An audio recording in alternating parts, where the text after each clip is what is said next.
FSN Radio. It's all about what's next. Go to financialsurvivalnetwork.com and sign up for your free weekly newsletter. You'll also get 3 free reports. The Financial Survival Network. It's all about what's next. Welcome. You are listening to the Financial Survival Network. I'm Kerry Lutz. Today is May 17th, 2017. Well, gold looks like it's beginning its long-awaited ascent. Too early to tell. Silver's up as well. Stock market down. Is this good, bad, or to be expected? Woody O'Brien, our good friend, AbolishFiatSlavery.com, is with us now. And if you got any questions, comments, send me an email, kl@kerrylutz.com. Woody, good morning. Hey, great to be back with you again, Kerry. Hey. On an interesting day, too. We have stocks getting hammered, commodities doing well, and the president of Russia saying the president of the United States is innocent. Yeah. Hey, is that the guy you really want speaking up on your behalf? I'm not sure. I still think that that most Americans trust the word of Vladimir Putin more than CNBC or CNN or the 3 major networks. Yeah. So we'll see how this pans out. To me, the most interesting thing about all this Russia stuff is Russia's in NATO. Russia's our ally. They're not invading any other countries. Someone needs to explain to me how they're still evil, and we shouldn't be talking to them on a regular basis. And my view is anybody who has nuclear weapons, we ought to talk to every day. Yep. Yeah. Well, about anything they want to talk about. Absolutely. I mean, They might not be a superpower anymore, but you need to know what's going on there for certain. I mean, this whole thing is really insane. To me, though, there's a fascinating kind of forest through the trees view that I think people should have about Trump, and that is there's never been a president of the United States whose media was as close to 100% negative as you possibly could be. And when you have this much establishment press, which is really just the pimp of the status quo, to tell you how bad this guy is, that must be telling you he's good, because you can tell a lot about a person by the enemies they collect. And I think the press is destroying their own credibility here, basically trying to make Trump out as Satan. He's certainly no saint, but he's certainly no Satan. Yeah, of course. There's a lot less here than meets the eye, and there's a lot more here than meets the eye. Right. Well, a lot of it is just propaganda, but I think the thing that's funny about it is the people who buy into this stuff already voted for Hilary, and the people who voted for Trump I think they look at how he's being attacked and the nitpicking kind of stuff, and they go, yeah, you know what? In the words of James Carville, it's about the economy, stupid. And sadly, I think the Trump bump we got when he first got elected, all these announcements of companies with new jobs, I think that's starting to fade. And all the indicators that I look at tell me that we are headed back into recession. And if you still have money in the stock market, boy, this is a great moment to get out while the getting is good. Because we just reached another all-time high recently. The stock market is so overvalued. If you think it's going to go higher without tax cuts and healthcare reform, which I don't think Trump can get anymore. Yeah. I've got some oceanfront property in Arizona, I want to say. Yeah, hey, it's looking bleak for sure. And well, the jobs part is still looking a little bit better, but remember, every person that has a job is lowering corporate profits and potentially lowering stock prices. That's somebody that's got to be paid every single week. So my original prediction is Trump would be good for employment, but he would not be great for the stock market or for the economy overall, because the systemic problems remain. I mean, we're still $20 trillion in debt on the books and over $100 trillion off the books. We still have a currency that is debt-based slavery. The problems Barack Obama changed haven't changed at all for now. Mm-hmm. Yeah, nothing has magically gotten better here, right? Well, in the beginning, it got better because people felt optimistic. But I think as they watched the gridlock come back in, and it's not just gridlock from the left, it's gridlock from the right. I mean, he had a very difficult time with any healthcare reform because of the people who wanted to say, well, I don't want government involved in healthcare care at all. Unfortunately, that ship has already sailed, and no matter how unconstitutional government-provided health care is, people are going to vote based on it because they don't care. They want it. They don't want to feel like they're out there alone, no matter how much failure is involved. I always like to tell people, if you think government health care is a good idea, there's $1 billion a week of medical fraud in government programs just in Florida a week. $1 billion? And you just can't run a system the way it's done. And frankly, even the reforms that Trump proposed, I don't think any of those will work, because the truth is that 75% of all healthcare costs is behaviorally related. Meaning the decisions the person made ended up in the healthcare outcome. And if you can't get people to make better decisions, you're never going to be able to bend that cost curve. And my plan has always been, if you're going to have a government healthcare system, it has to not cover things your own stupidity causes. If you get leukemia through no fault of your own, you ought to have 100% coverage. But if you fell off a rock wall because you were rock climbing, that's a decision you made. You should be the insurance company for that, or you ought to have private insurance. What about pregnancy then? Should pregnancy be covered, Woody? The decision you made? No, because having a child is a choice, and you have a society where people think they can have a kid and just pass the bills to someone else. And my rule is, if you can't afford to lease an Escalade, do not have a child, because they're very similar cost every month. And the difficulty is when you become the insurance company for the bad decisions that other people make. And economists will tell you, anything you reward, you get more of. Anything you punish, you get less of. Mm-hmm. But do I think this will happen? And the answer is, well, probably not, because we're still not a country that can tell people who get free government health care now, you may not smoke, because we won't cover stuff that is a smoking-related illness.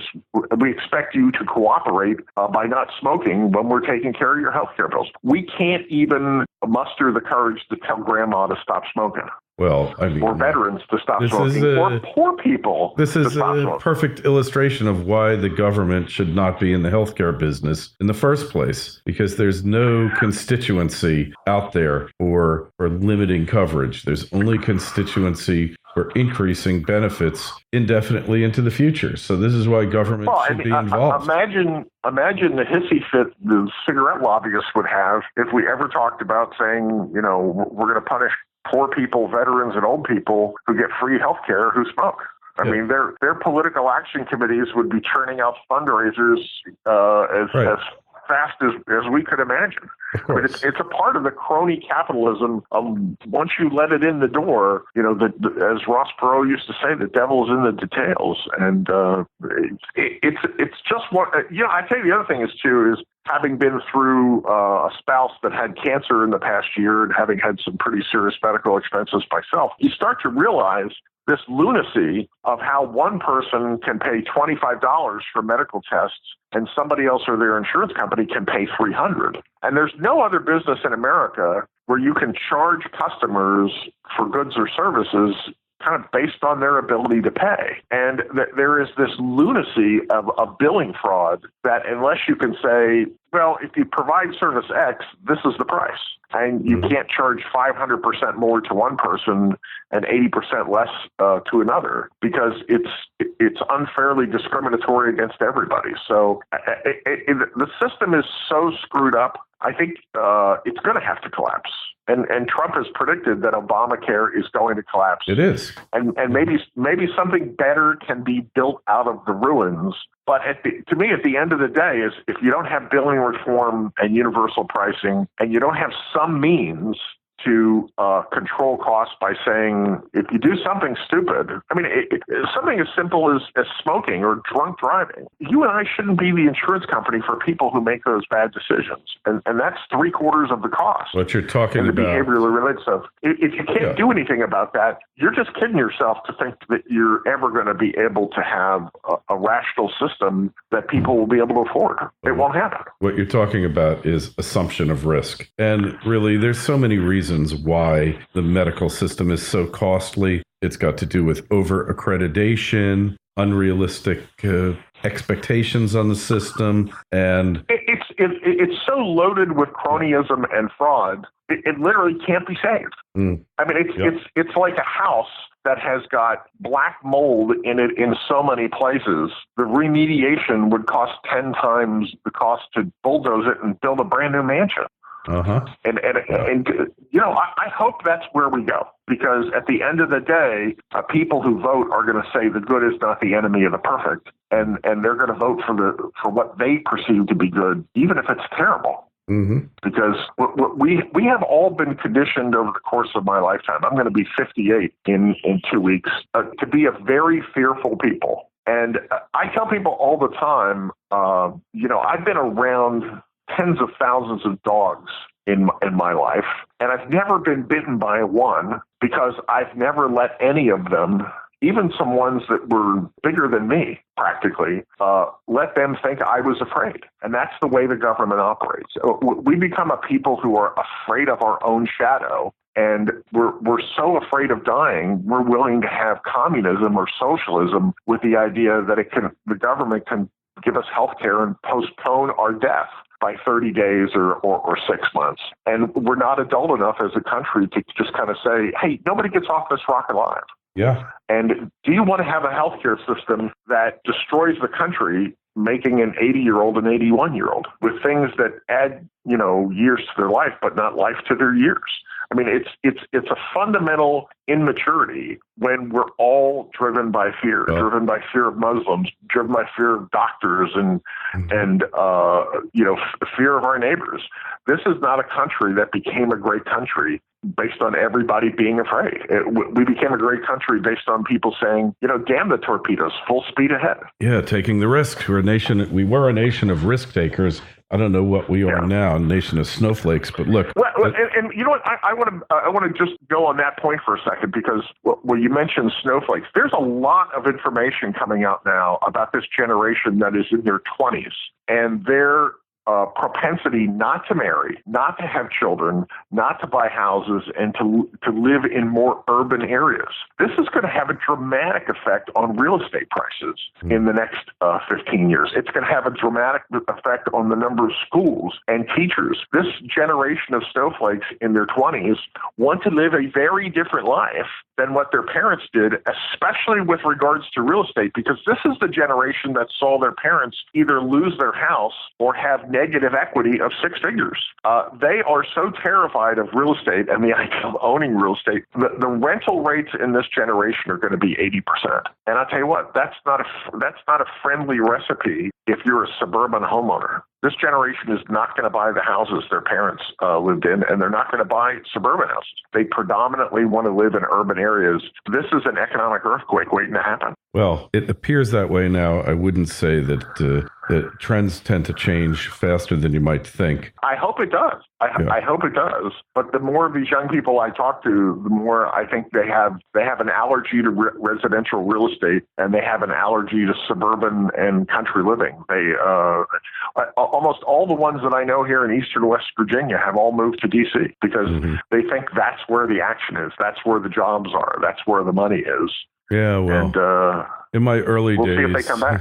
My early days, I was an urban dweller myself, but I did get wise and eventually bought a house in the burbs, raised a family there. But in any event, what about what's going on here with Trump? I mean, the deep state establishment is hell-bent on evicting him from the White House. They going to be successful in this endeavor? I don't think they are, because in order for them to be successful, they have to get over the will of one person, and that's Donald Trump. And I think that kind of, kid who grew up in Jamaica, Queens, there's a part of me that thinks he actually loves the combat with him. And the more they attack him and the more they beat him up, I think the more determined he is to stick it out, to run for re-election, to win, and to basically just say, you know what?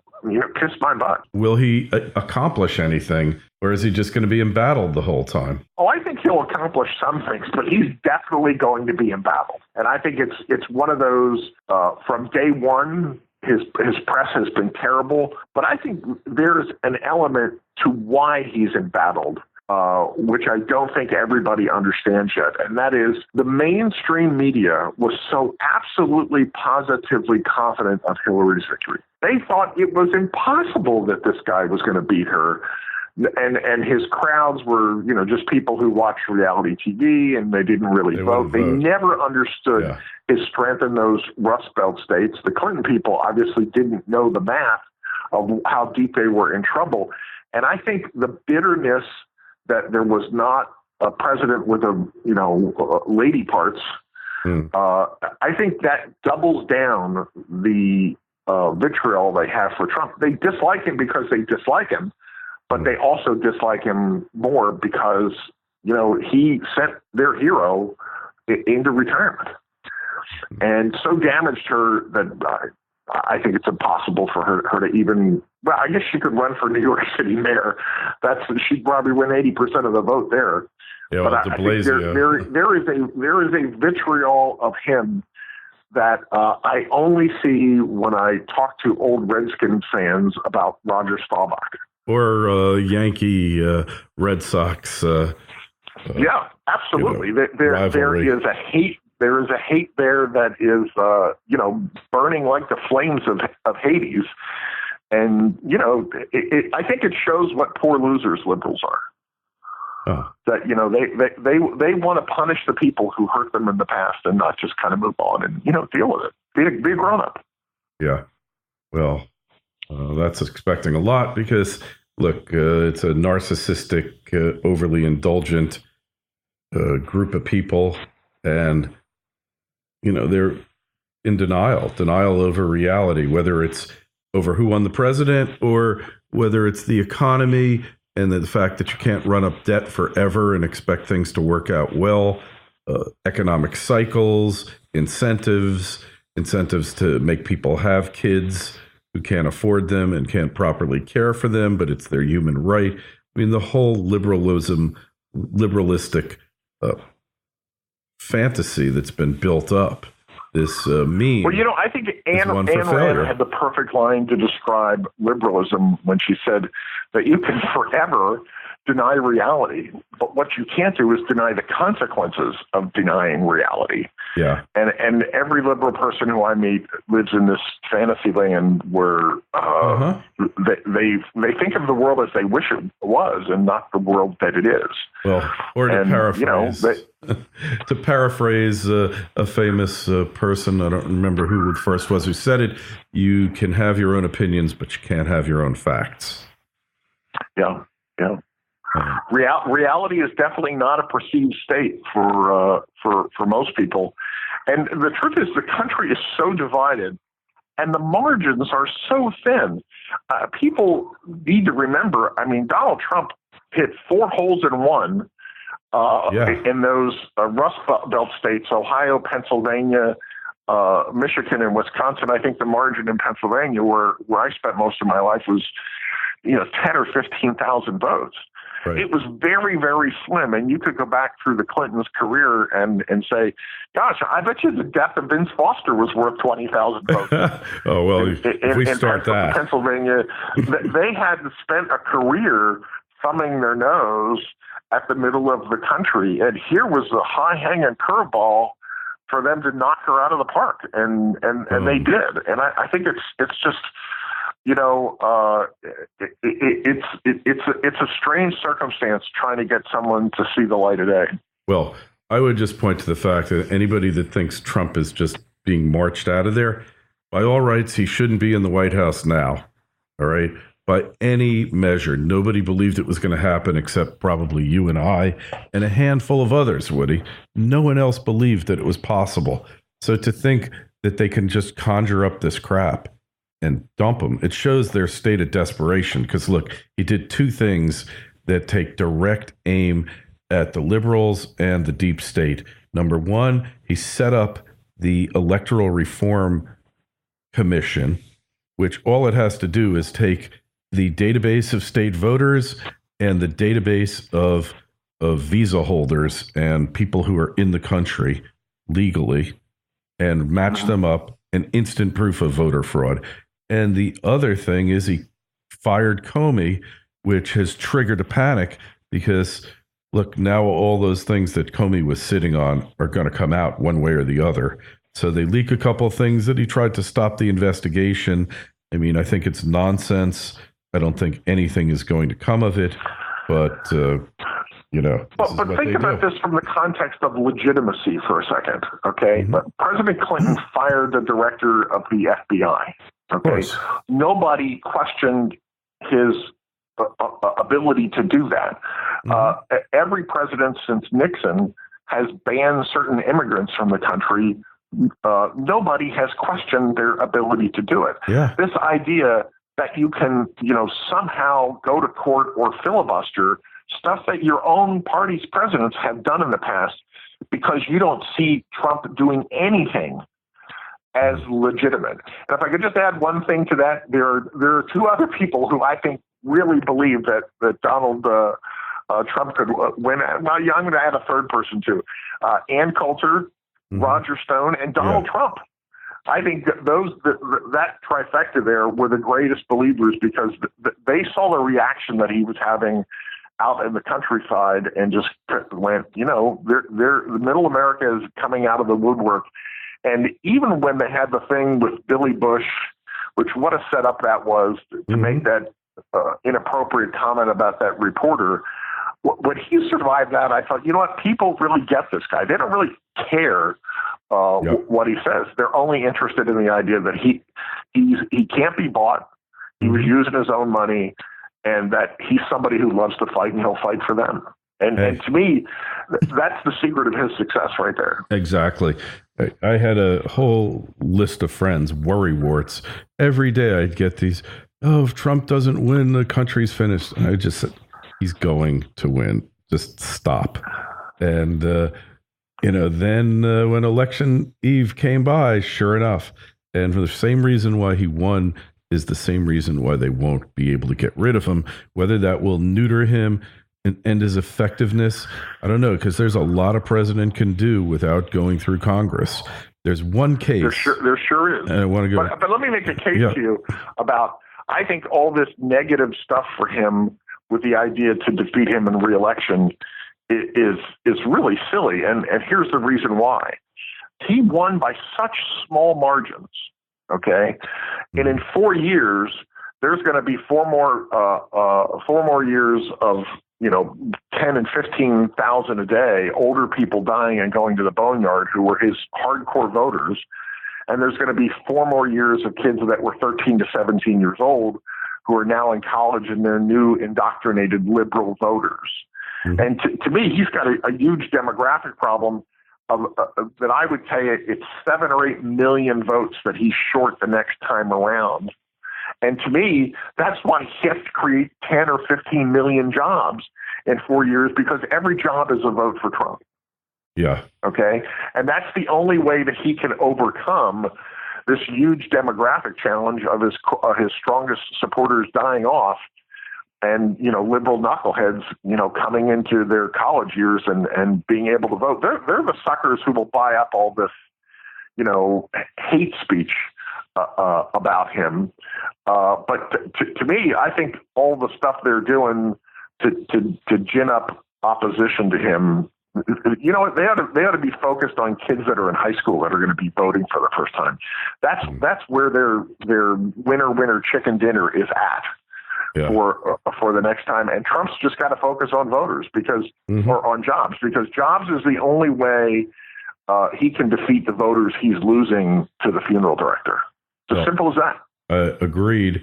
And he's had a good start, but if there's going to be a recession, there's going to be a recession. There's nothing you can do about it other than tax cuts, which aren't going to get through, evidently, and getting rid of Obamacare and rolling back the regulatory state, right? I mean, what else can you do? Well, no, I actually think there's something else that Trump can do. I would say there's no billionaire who's a bigger fan of gold than Trump.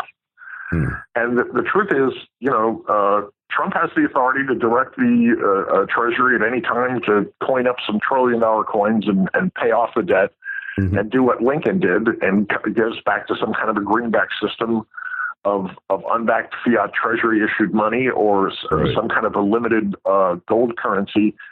I always tell people the thing to remember is if Nixon ended the gold standard with a stroke of a pen, somebody else can bring a different monetary system back with a stroke of a pen.